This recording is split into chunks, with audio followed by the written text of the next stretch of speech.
Om Gam Ganapatye Namaha. Kaliyugada Kalpataru, the fifth delight. Shri Raghavendra Gurusarvabhauma, chapter 58. The victory of the scriptural debate on Taptamudrankana. The following day, the grand Vidvat Sabha, that is scholarly assembly, reconvened for its concluding session. The hall was packed with eager spectators, all awaiting the debates with great anticipation. Three scholars, deeply frustrated by the unprecedented victory that Venkatanatha had achieved the previous day, were determined to discredit him at any cost. In their desperation, they brought forward a newly arrived scholar from the royal court, one Mrityunjaya Shastri, and led him onto the stage. They boldly challenged Vaishnavas engaged in Taptamudrankana, the ritual branding with heated symbols. This practice is prohibited by the scriptures. We are ready to establish this through debate. If Venkatanatha, who basks in the pride of yesterday's victory, has the courage, let him step forward and defend his position.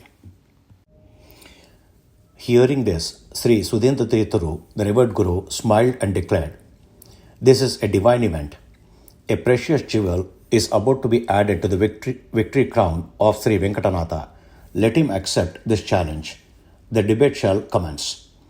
With his gracious gaze, the Guru blessed Acharya Venkatanatha, who in turn bowed before him, ascended the stage, and prepared for the final battle of intellect.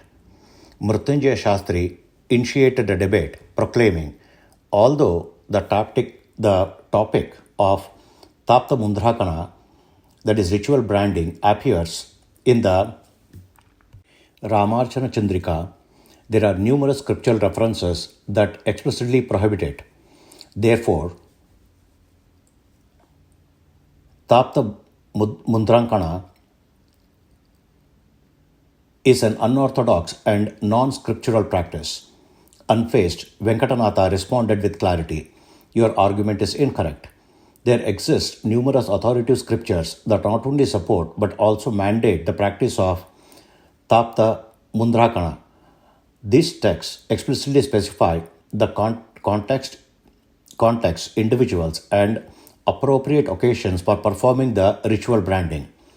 Thus began yet another legendary debate, wherein Venkatanatha systematically dismantled the opposing arguments with unshakable scriptural evidence.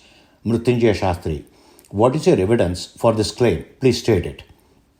Venkatanatha, first, let me explain the concept of Kala Vichara, that is, timing considerations.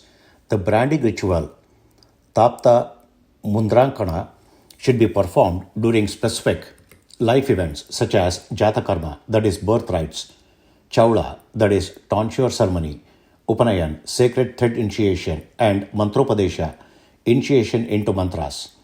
The Vashishta Smriti states, the learned sages prescribed the proper timings for bearing the chakra mark, that is, Jatakarma birth, Chaula, that is, tonsure, Upanayan, sacred thread ceremony, and during mantra initiation. Additionally, the Vriddha Manus Smriti declares that for women, branding is prescribed at the time of marriage and for men at the time of Upanayan, along with the recitation of the 5 principal mantras. During marriage for women and at Upanayan for men, it is enjoined that the chakra should be born along with the 5 sacred mantras. Further, the Padma Purana establishes that the Taptamudrankana is an essential, scripturally mandated practice necessary for performing Vedic and ritualistic duties. One must bear the heated chakra and shanka, that is, conch marks, on both arms as a prerequisites for eligibility to perform the Vedic and the ritualistic duties. Shruti, that is, Vedic evidence. The authority of Taptamudrankana is firmly established in the Rigveda's Taittiriya Shruti.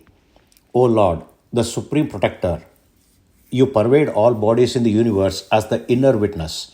Your divine presence manifests as Sudarshana sanctifies and purifies. Those who lack the heated purified chakra cannot attain the highest state of liberation.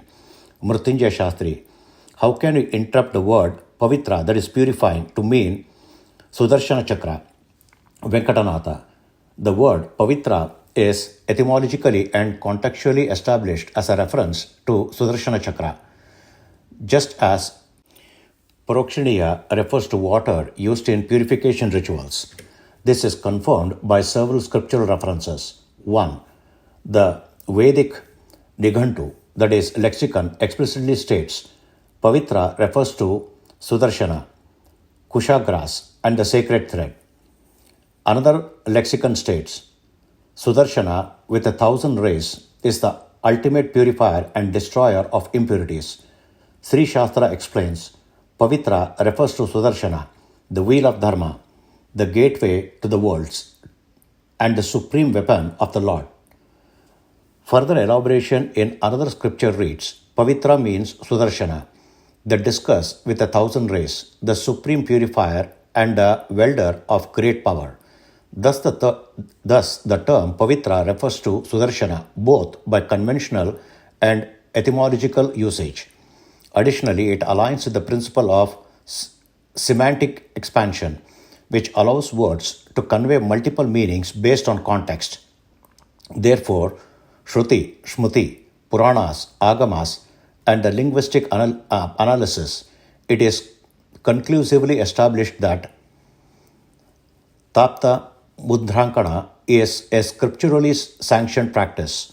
Thus, Venkatanatha systematically refuted the arguments of Mrityunjaya Shastri with irrefutable scriptural evidence, demonstrating the validity and the necessity of Vaishnava practice of Taptamudrankana. Mrityunjaya Shastri, please slow down, Swami. The phrase Ataptatanuhu appears here. You interpret it as one who has not undergone branding with heated marks, but that is incorrect. The actual meaning is one who has not undergone bodily purification through austerities such as Krucha and Chandrayana fast. Venkatanatha, you are mistaken. The word atapta is derived from the root tapa, meaning heat or burning. The fundamental meaning of this word is scorching, and it does not refer to Chandrayana and other fasts. In the same Shruti, the phrases Shrutasaha is contextually linked, which establishes that Amaha, one without Tapta Mudra, referred to those who have sins have not been burnt away through branding. Therefore, Atapta in this context means one who has not undergone branding with Tapta Mudrankana. Mrityunjaya Shastri, all right, but you are interpreting the word Tat to mean moksha, liberation, and Vishnu. However, Tat is a pronoun, and its meaning should be contextually neutral, not referring exclusively to Vishnu or moksha. Venkatanatha, I never make a claim without scriptural backing. The Shruti itself declares that Tat refers to Vishnu. The word Tat is the name of the Supreme Being. Here, the Supreme Being referred to is Vishnu, as further supported by Bhagavad Gita verse Eko Vishnuhu Mahatam Prutak Bhutanya Nekashaha. Vishnu alone is the supreme among the many entities of creation. Furthermore, in the same Shruti, the term Srutasaha means those who have been purified by branding with the heated chakra. It does not refer to a one-time branding alone, but instead implies continuous practice. The phrase Vahantaha iti signifies that the branded marks must be worn permanently, including the daily application of sacred clay, that is Gopi Chandana. The term Samashate means they attain liberation in the form of ultimate bliss, which is none other than Vishnu. Mrityunjaya Shastri, your argument is quite peculiar. The Shruti passage you cited does not actually support Tapta Taptamudrankana. Instead, its primary meaning is different. It describes how Brahma, the four-faced creator, is pervaded by Vishnu, who is the supreme protector of all bodies in the universe. The phrase refers to the supreme, vast, and pure bliss of moksha, which cannot be attained by those who do not undergo bodily purification through austerities such as Kruchara and Chandrayana. Such purification must be continuously practiced, enabling one to eliminate sins and ultimately attain moksha. As Mrityunjaya Shastri presented his argument, Venkatanatha smiled gently and nodded, making slight head movements. Seeing this, the opposing scholars mistook it as a sign of agreement and felt emboldened, believing that their argument has been victorious. Mrityunjaya Shastri, enthusiastically continuing his argument, there is yet another interpretation of this Shruti passage. O Lord, O Soma, you are the Lord of all herbs and medicinal plants. Your purity extends infinitely, and you pervade the bodies of all beings. In the process of purification through Vedic sacrifices, your true form must remain unobscured. However, substances that are uncooked or impure cannot be used in sacrifices, as explicitly stated in the Shruti. Therefore, the passage does not provide a direct scriptural sanction of Taptamudrankana, as you claim. Instead, it emphasizes that Soma must undergo proper purification before it can be used in sacrifices. Similarly, people must purify themselves through austerities such as Krichara and Chandrayana before they can attain the purity required for moksha. Hence, Taptamudrankana cannot be derived as a prescribed practice from this Shruti passage. At this juncture, Venkatanatha, with his signature composed demeanor, prepared to systematically dismantle this counter-argument. His expressions remained calm, yet resolute, as he was about to deliver an unassailable rebuttal based on further Shruti, Shmuti, and logical reasoning. Venkatanatha, that is fine, scholars. However, you have made a mistake while interpreting the second meaning, since the term Shruta is applied within the Agni-related context. How can it be reasonably extended to include Pavana, that is wind, and other purification process? Please explain. Mrityunjaya Shastri, listen carefully. In the phrase such as Satubhi Srunoti, the word Shruta has been applied only to objects that have been purified. Therefore, its application in both meanings is valid. Tapas, that is austerity, is a means to moksha. And the Shruti states, Tameva Brahmana Vividhishanti, confirming that Brahman is realized through austerities and knowledge of Vedas. This establishes that the Shruti can be used both for moksha sadhana, that is attaining liberation, and Pavana samskara, that is purification by wind or fire. Moreover, in Vedic rituals, Yajumana, that is ritual sponsor, must chant purifying mantras over kusha grass placed on the Udahatro's lap before a yajna is performed. This practice is prescribed in the mantra Tasmin Udichina Dasham Pavitram Te Vitatam Brahmanaspate, which establishes its application in that meaning as well. Venkatanatha, that is incorrect. You argue that since this mantra is applied in Kalpasutra based ritual context, it holds meaning only for purification during ritual incantations. However, by that same logic, the Pancharatra Shastra prescribes that this mantra is directly related to Sudarshana, proving that its ultimate reference is to Vishnu's divine chakra. This is a well-established logical principle that you seem to have overlooked. Mrityunjaya Shastri, agitated.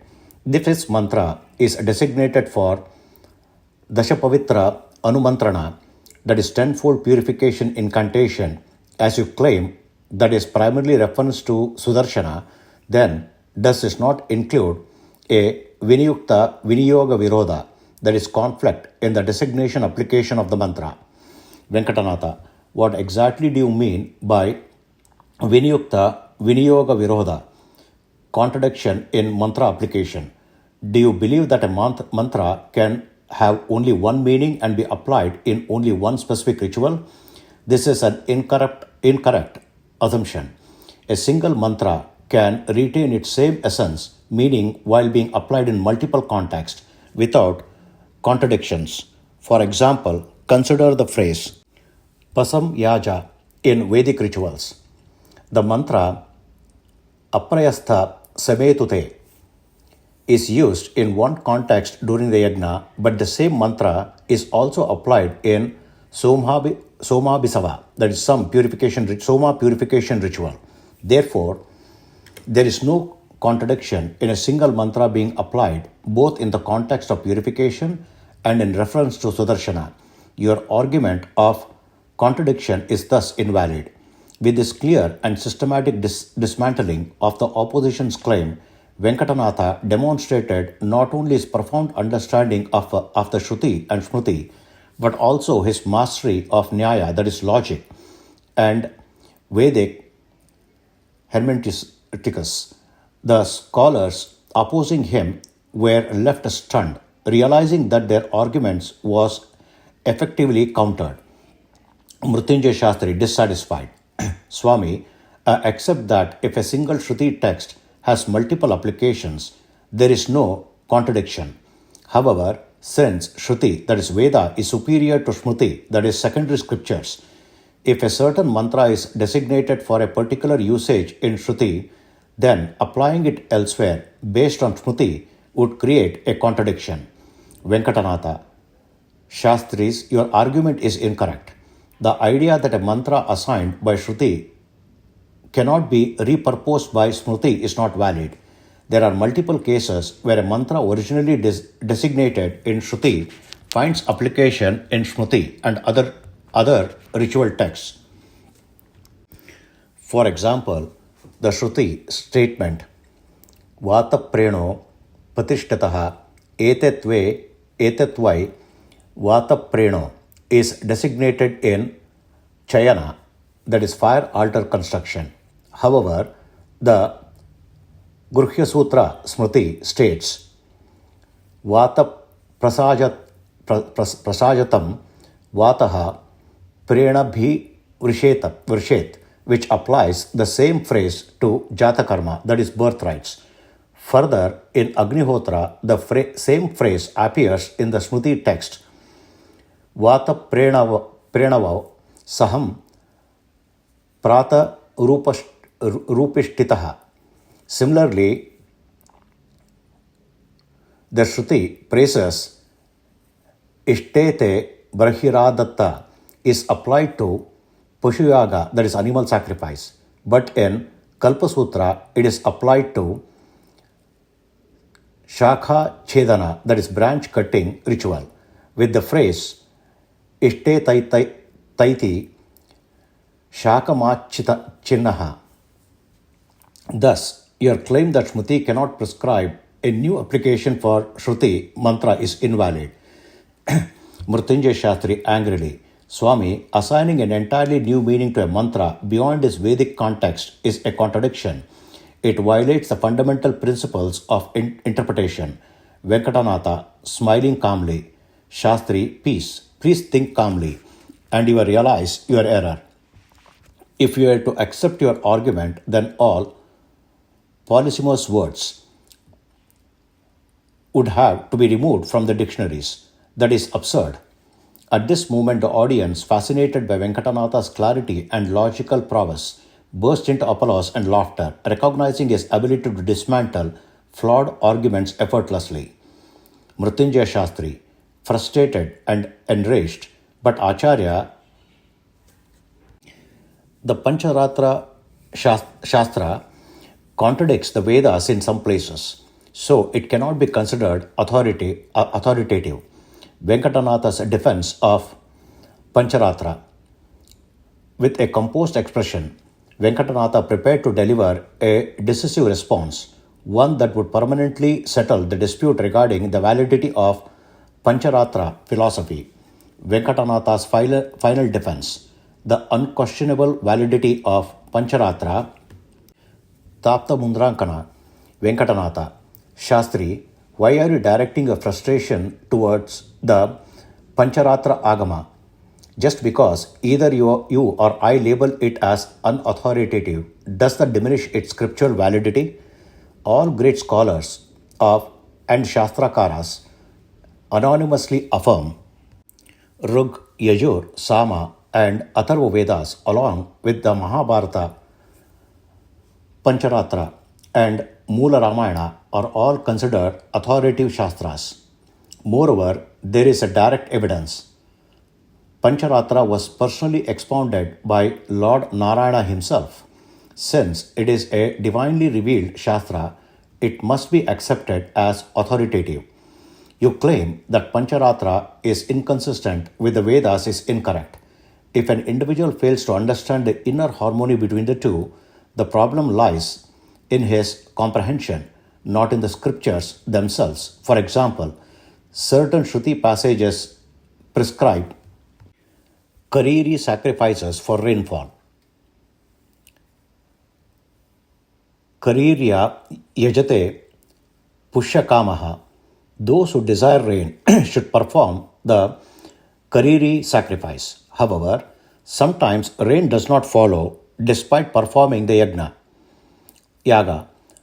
Does this mean the Shruti itself is invalid? Certainly not. Instead, we assume there was imperfection in the ritual, errors in the priest's offerings, time, mantra, or oblations, which prevented the intended results. Similarly, even if Pancharatra appears to differ from the Vedas, it must be recognized as authoritative, and any perceived contradiction is due to human misinterpretation, not because Pancharatra lacks validity. Thus, Vinyukta Vinyoga, the repurposing of mantras, is not contradictory, and Taptamudrankana, that is ritual branding, has now been conclusively proven as Vedic. As Venkatanatha concluded, the mediators, scholars, and the entire assembly were left in awe. Many nodded in argument, realizing the unassailable strength of his arguments. The previously confident Mrityunjaya Shastri, unable to offer any counter-arguments, fell silent in utter defeat. Venkatanatha, further strengthening his argument, since there are still lingering doubts, I shall now provide another direct Shruti reference in support of Taptamudrankana. Listen carefully. Chakram bibarati vipusha tam balam devanam amrutasya eshoho sayeti nakam durita vidhuya vishanti yadbhutayo vitaragaha Atharvana Shruti, meaning the divine discus chakra, heated by fire, grants strength to the devas. It is associated with immortality, as it destroys asuras and eliminates death. Whoever bears this chakra upon his body dispels all sins, that is duritas.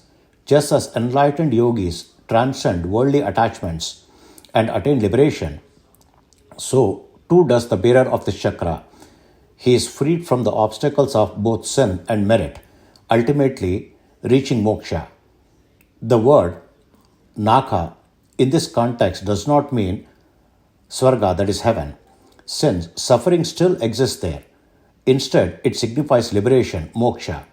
Thus, it is established that those who seek moksha and the removal of sins must perform Taptamudrankana, that is ritual branding with divine emblems.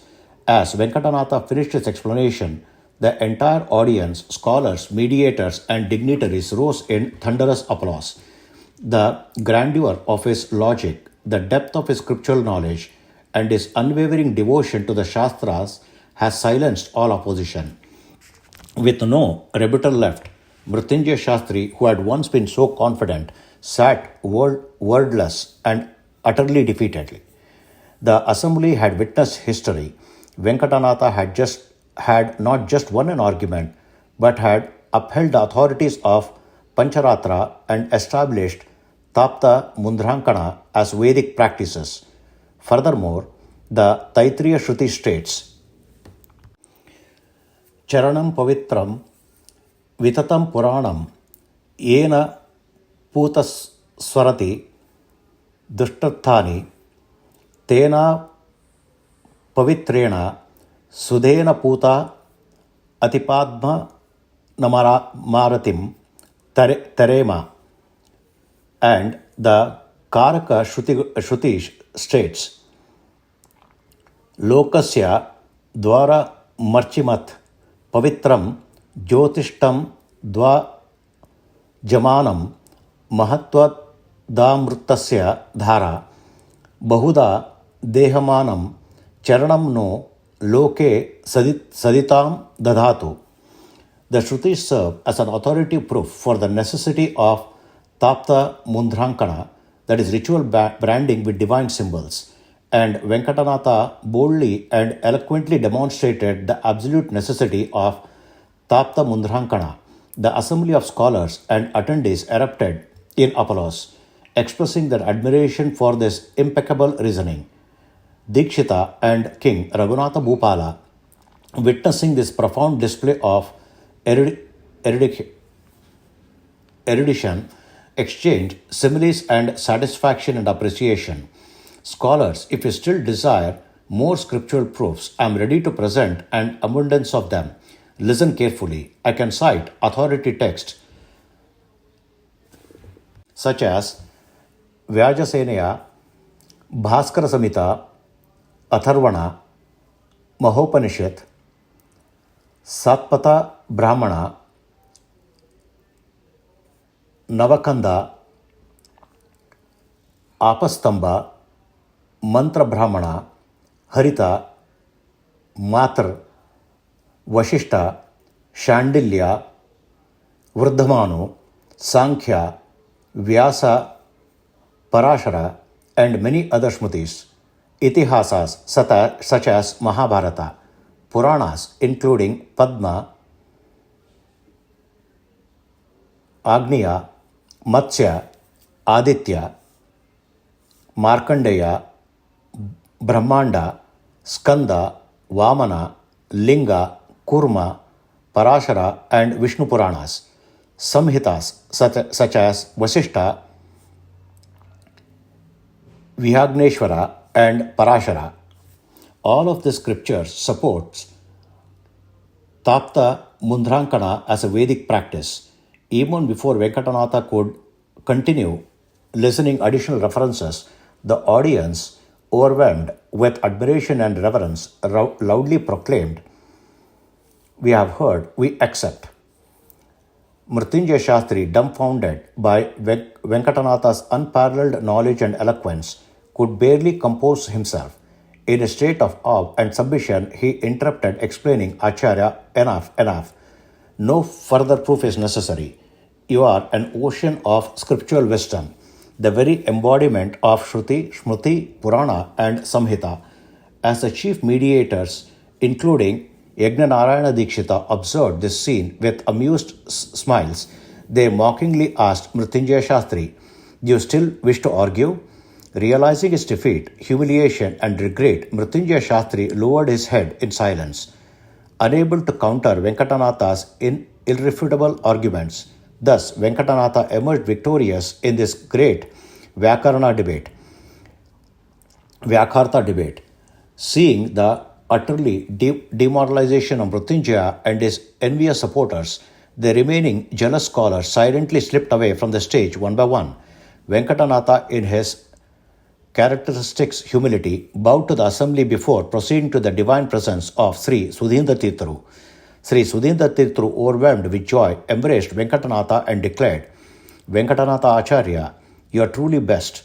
You have rendered the highest service to Sri Madhvacharya's philosophy and upheld the honor of our great Matha. May Sri Moolarama, Sri Raghupati, and Vedavyasadevaru bestow their divine blessings upon you. Yajnanarayana Dikshita, moved by the grand occasion, rose to speak. This is an unparalleled event in history. Our beloved Shri Venkatanatha Acharya, the esteemed disciple of the royal preceptors, has demonstrated unmatched scholarship in all scriptures. Through his brilliant defense of Taptamudrankana, he has brought immense honor to our Tanjapur royal court. He is truly unsurpassed in learning, Mahapraudha, and a supreme master of debate. I declare with absolute conviction that there exists no scholar today who can match him. I offer him my heartfelt gratitude and respect. King Raghunatha Bhupala himself stepped forward and personally honored Venkatanatha with a golden garland, a pair of royal shawls, and rich gifts in recognition of his undisputed victory. After this extraordinary event, Shri Sudhindra Tirtharu gave a grand concluding speech praising the intellectual and spiritual triumph of Venkatanatha. Following this, the king himself distributed a royal honoria to all assembled scholars under the guidance of Guru Sudhindra Tirtharu. Thus, the great Vyakarta Sabha concluded in Venkatanatha's resounding victory. A few days later, Sri Venkatanatha, having received the king's gracious farewell, departed for Kumbakonam, forever etched in the history as an invincible scholar and an unparalleled champion of Vedanta. Hari Om. Om Sri Krishnarpanamastu.